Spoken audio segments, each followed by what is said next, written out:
Good evening everyone. ನಾವು tea time story. ಈ ದಿನದ ಒಂದು ಪುಟ್ಟ ಕತೆ. ಒಂದು ದಿನ ಒಬ್ಬ ಸೂಪರ್ ಮಾರ್ಕೆಟ್ ವ್ಯಾಪಾರಿ ಬೆಳಗ್ಗೆನೇ ಎದ್ದು ತನ್ನ ಒಂದು ಅಂಗಡಿಯನ್ನು ಓಪನ್ ಮಾಡೋದಕ್ಕೆ ಹೋಗಿರ್ತಾನೆ. ಮಾರ್ನಿಂಗ್ 4-4:30 ಸಮಯ. ಬೆಳಗ್ಗೆ ಹೋಗಿ ತನ್ನ ಅಂಗಡಿನ ಓಪನ್ ಮಾಡಬೇಕು ಅನ್ನೋ ಪ್ಲಾನ್ ಹೋಗಿರ್ತಾನೆ. ಹೋಗಿ ಓಪನ್ ಮಾಡ್ತಿದ್ದಂಗೆ ಅವನಿಗೊಂದು ಶಾಕ್ ಆಗಿರುತ್ತೆ.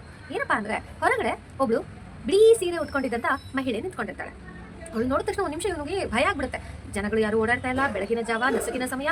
ಆ ಒಂದು ಟೈಮಲ್ಲಿ ಯಾರಪ್ಪ ಇದು ಬಿಳಿ ಸೀರೆ ಉಟ್ಕೊಂಡು ಈ ಥರ ಬಂದಿದ್ದಾರೆ ಅಂತ ತಕ್ಷಣ ಅಯ್ಯೋ ಒಂದು ಕ್ಷಣ ಅವನಿಗೆ ಅವನ ಒಂದು ಸಾವೇ ಕಣ್ಮುಂದೆ ಬಂದು ಹೋದಂಗೆ ಅನ್ಸುತ್ತೆ.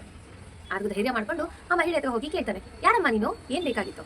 ಆ ಮಹಿಳೆ ಹೇಳ್ತಾಳೆ, ಅಣ್ಣ ನಾನು ನಿನ್ನೆ ನಿಮ್ಮ ಅಂಗಡಿಗೆ ಸಮ್ ಥಿಂಗ್ಸ್ ಪರ್ಚೇಸ್ ಮಾಡೋದಕ್ಕೆ ಬಂದಿದ್ದೆ. ಆದರೆ ದುಡ್ಡನ್ನ ಪರ್ಚೇಸ್ ಆಗಿ ದುಡ್ಡು ಕೊಟ್ಟಾದ್ಮೇಲೆ ನೀವು ಕೊಟ್ಟಂತ ಚಿಲ್ಲರೆ ವಾಪಸ್ಸಲ್ಲಿ 10 ರೂಪಾಯಿ ಎಕ್ಸ್ಟ್ರಾ ಇತ್ತು. ಆ 10 ರೂಪಾಯಿ ನಿಮಗೆ ವಾಪಸ್ ಕೊಟ್ಟು ಹೋಗೋಣ ಅಂತ ಬಂದೆ. 10 ರೂಪಾಯಿ ಅಷ್ಟೇನಾ? ಅದನ್ನು ವಾಪಸ್ ಕೊಡೋಕೆ ಇಲ್ಲಿವರೆಗೂ ಬಂದಿದ್ಯಾ? ನೀನೇ ಇಟ್ಕೊಂಡಿದ್ರೆ ಆಗೋಗ್ತಿತ್ತಲ್ವಮ್ಮ? ಇಲ್ಲ ಅಣ್ಣ, ನೋಡಿ ನನ್ನ ಗಂಡ ನಾನು ಕಳ್ಕೊಂಡಿದ್ದೀನಿ. ಆಗ ನನ್ನ ಗಂಡ ಹೇಳಿದ ಮಾತು ಯಾವತ್ತೂ ನನ್ನ ತಲೆಯಲ್ಲೇ ಇರುತ್ತೆ. ಅವ್ರು ಹೇಳ್ತಾ ಇದ್ರು, ಬೇರೆಯವರು 1 ರೂಪಾಯಿ ಕೂಡ ನಾವು ಅನುಭವಿಸೋದಕ್ಕೆ ಸಾಧ್ಯ ಇಲ್ವಂತೆ. ನಮ್ಮ ಲಭ್ಯದಲ್ಲಿ ಏನಿರುತ್ತೋ ಅಷ್ಟನ್ನ ಮಾತ್ರ ನಾವು ಅನುಭವಿಸಬೇಕು, ಇನ್ನೊಬ್ರು ಕಾಸಿನೂ ಕೊಡಬಾರ್ದು, ಅದು ಅನುಭವಿಸಕ್ಕೆ ಆಗೋದೇ ಇಲ್ಲ ಅಂತ. ಸೊ ಹಾಗಾಗಿ ನಿಮ್ಮ ದುಡ್ಡು ನಿಮ್ಗೆ ವಾಪಸ್ ಕೊಡಕ್ಕೆ ಬಂದಿದ್ದೀನಿ, ದಯವಿಟ್ಟು ತಗೊಂಡ್ಬಿಡಿ. ಇದನ್ನ ಕೇಳಿಸ್ಕೊಂಡಂತ ಅವನಿಗೆ ಎದೆನಲ್ಲಿ ಒಂಥರ ಫೀಲಿಂಗ್ ಶುರು ಆಗ್ಬಿಡುತ್ತೆ. ಅಯ್ಯೋ ನಾನು ಒಂದು ತಪ್ಪು ಮಾಡಿದ್ದೀನಲ್ಲ ಅಂತ ತನ್ನ ತಪ್ಪನ್ನ ತಾನು ನೆನಪಿಸ್ಕೊಂಡು ಪಟ್ಟಂತ ಹೋಗಿ ಗಲಾಪೆಟ್ಟಿಗೆಯಿಂದ 300 ರೂಪಾಯಿಗಳನ್ನ ತಗೊಂಡು ಮಾರ್ಕೆಟಿಗೆ ಹೋಗ್ತಾನೆ. ಮಾರ್ಕೆಟಲ್ಲಿ ಪ್ರಕಾಶ್ ಅನ್ನುವ ಒಬ್ಬ ವ್ಯಾಪಾರಿ ಕೂತ್ಕೊಂಡಿರ್ತಾನೆ. ಅವನ ಹತ್ರ ಹೋಗ್ಬಿಟ್ಟು, ಅಣ್ಣ ನೆನಪಿದ್ಯಾ, ಹೋದ ತಿಂಗಳು ನಾನು ನಿಮ್ಮ ಹತ್ರ ಒಂದಿಷ್ಟು ಸಾಮಾನು ತಗೊಂಡೋಗಿದ್ದೆ, ಆದ್ರೆ ದುಡ್ಡು ಕೊಟ್ಟಿರಲಿಲ್ಲ. ದಯವಿಟ್ಟು ಈ 300 ರೂಪಾಯಿ ನಿಮ್ದು ನೀವು ವಾಪಸ್ ತಗೋತೀರಾ? ಅಯ್ಯೋ ಅಷ್ಟೇನಾ? 300 ರೂಪಾಯಿಗೋಸ್ಕರ ಇಷ್ಟೊಂದು ಟೆನ್ಷನ್ ಅಲ್ಲಿ ಬಂದಿದ್ಯಾ? ಪರವಾಗಿಲ್ಲ, ಮುಂದಿನ ತಿಂಗಳು ಎಲ್ಲ ಸೇರಿಸಿ ಕೊಟ್ಟರೆ ಆಗುತ್ತಲ್ವಾ? ಇಲ್ಲ ಅಣ್ಣ, ದಯವಿಟ್ಟು ತಗೊಂಡ್ಬಿಡಿ. ಭಗವಂತ ಎಲ್ಲಾನು ನೋಡ್ತಿರ್ತಾನೆ. ಇವತ್ತು ಬೆಳಗ್ಗೆ ತಾನೇ ನಾನು ಒಂದು ಪಾಠ ಕಲ್ತಿದ್ದೀನಿ. ಭಗವಂತ ಎಲ್ಲಾನು ನೋಡ್ತಾ ಇರ್ತಾನೆ, ಎಲ್ಲದಕ್ಕೂ ಒಂದು ಲೆಕ್ಕ ಇರುತ್ತೆ. ಸೊ ದಯವಿಟ್ಟು ನಿಮ್ಮ ದುಡ್ಡು ನೀವು ತಗೊಂಡ್ಬಿಡಿ. ಅವನು ಸರಿಯಪ್ಪ ಆಯ್ತು ಅಂತ ಇಸ್ಕೊಂಡವನೆ. ಈಸ್ಕೊಂಡ ತಕ್ಷಣ ಇವನ ಮನಸ್ಸಲ್ಲೂ ಒಂದು ಹೊಸದಾದ ಫೀಲಿಂಗ್ ಶುರುವಾಗ್ಬಿಡುತ್ತೆ. ಏನಿದು, ಯಾಕೆ ನಾನು ಏನೋ ತಪ್ಪು ಮಾಡಿದ್ದೀನಲ್ಲ ಅಂತ ನೆನಪಿಸ್ಕೊಂಡು ಅಲ್ಲಿಂದ ಸೀದಾ ಎದ್ದವನೇ ಬ್ಯಾಂಕಿಗೆ ಹೋಗ್ತಾನೆ. 10 ಲಕ್ಷ ರೂಪಾಯಿನ ಡ್ರಾ ಮಾಡ್ತಾನೆ. ಯಾಕೆ ಗೊತ್ತಾ? ಅವನು 5-6 ವರ್ಷದ ಕೆಳಗಡೆ ಒಬ್ಬ ವ್ಯಕ್ತಿ ಹತ್ರ 3 ಲಕ್ಷ ರೂಪಾಯಿ ಲೋನ್ ತಗೊಂಡಿರ್ತಾನೆ.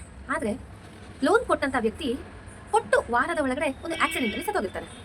ಅದಕ್ಕೆ ಇವನು ಅವನಿಗೆ ಲೋನ್ ದುಡ್ಡನ್ನ ವಾಪಸ್ಸು ಕೊಟ್ಟಿರಲ್ಲ. ಆ್ಯಂಡ್ ಆ ಲೋನ್ ಕೊಟ್ಟೋನು ಕೂಡ ಇವನಿಗೆ ಲೋನ್ ಕೊಟ್ಟಿರೋದನ್ನ ಯಾರಿಗೂ ಹೇಳಿರೋದೇ ಇಲ್ಲ. ಈಗ 3 ಲಕ್ಷ ರೂಪಾಯಿ ಬಂತು ಬಿಡು ತನ್ನ ಅಕೌಂಟಿಗೆ ಅಂತ ಸುಮ್ಮನಾಗ್ಬಿಟ್ಟಿರ್ತಾನೆ. ಆದರೆ ಲೋನ್ ಕೊಟ್ಟಂತ ವ್ಯಕ್ತಿಯ ಹೆಂಡತಿ ಮಕ್ಕಳು ತುಂಬಾ ಕಷ್ಟ ಅನುಭವಿಸ್ತಾ ಇರ್ತಾರೆ. ಅವಳು ಮನೆ ಕೆಲಸ ಮಾಡಿ ತನ್ನ ಮಕ್ಕಳನ್ನ ಸಾಕ್ತಾ ಇರ್ತಾಳೆ. ಪಾಪ ಆ 3 ಲಕ್ಷ ಅವರಿಗೆ ತುಂಬಾ ದೊಡ್ಡ ಅಮೌಂಟು. ವ್ಯಾಪಾರದಲ್ಲಿ ಒಳ್ಳೆ ಲಾಭ ಪಡೆದಂತ ಪ್ರಕಾಶ್ಗೆ ತನ್ನ ತಪ್ಪು ಅವನಿಗೂ ಗೊತ್ತಾಗಿ ಭಗವಂತ ನೋಡ್ತಿರ್ತಾನೆ ಅನ್ನೋ ಒಂದು ಭಯ ಹುಟ್ಕೊಂಡು ಬ್ಯಾಂಕಿನಿಂದ ತಗೊಂಡಂತ 10 ಲಕ್ಷ ರೂಪಾಯಿನ ತಗೊಂಡೋಗಿ ಆ ಹೆಣ್ಣು ಮಗಳಿಗೆ ಕೊಡ್ತಾಳೆ. 10 ಲಕ್ಷ ರೂಪಾಯಿ ಅವಳಿಗೆ ಒಂದು ಜೀವನೇ ಬಂದಂಗಾಗುತ್ತೆ. ತುಂಬಾ ಸಂತೋಷ ಪಡ್ತಾಳೆ, ತುಂಬಾ ಕೃತಜ್ಞತೆ ಹೇಳ್ತಾಳೆ. ಅಣ್ಣ ನಿಮ್ಮಿಂದ ತುಂಬಾ ಉಪಕಾರ ಆಯ್ತು ಅಣ್ಣ, ನಮ್ಗೆ ಇದ್ರ ಬಗ್ಗೆ ಗೊತ್ತೇ ಇರಲಿಲ್ಲ ಅಂತ ಅತ್ತು ಕರೆದು ಅವಳ ಹತ್ರ ಒಂದು ಸಂತೋಷನ ವ್ಯಕ್ತಪಡಿಸ್ತಾಳೆ. ನಿಮಗೆ ಗೊತ್ತಾ ಸ್ನೇಹಿತರೆ, ಆ ಹೆಣ್ಮಗಳು ಯಾರು? ಬೆಳಗಿನ ಜಾವ ಬಂದು 10 ರೂಪಾಯಿ ಕೊಟ್ಟಂತ ಮಹಿಳೆನೇ ಇವಳು. So moral of the story, honesty is the best policy. ಯಾವತ್ತು ನಾವು ಸತ್ಯವಾಗಿ ಇದ್ದು ನಾವು ನಮ್ಮ ಒಂದು ಏನಿದೆ ಅದನ್ನ ಅನುಭವಿಸಿದ್ರೆ ಮಾತ್ರ ಭಗವಂತ ನಮ್ಮ ಜೊತೆ ಇರ್ತಾನೆ. ಬೇರೆಯವರ ಒಂದು ದುಡ್ಡಿಗೆ, ಬೇರೆಯವರ ಒಂದು ಆಸ್ತಿಗೆ, ಬೇರೆಯವರ ಒಂದು ಯಾವುದೇ ವಿಷಯಕ್ಕೆ ನಾವು ಯೋಚನೆ ಮಾಡಿದ್ರೆ ಭಗವಂತ ನಮ್ಮ ಕೈ ಬಿಟ್ಬಿಡ್ತಾನೆ.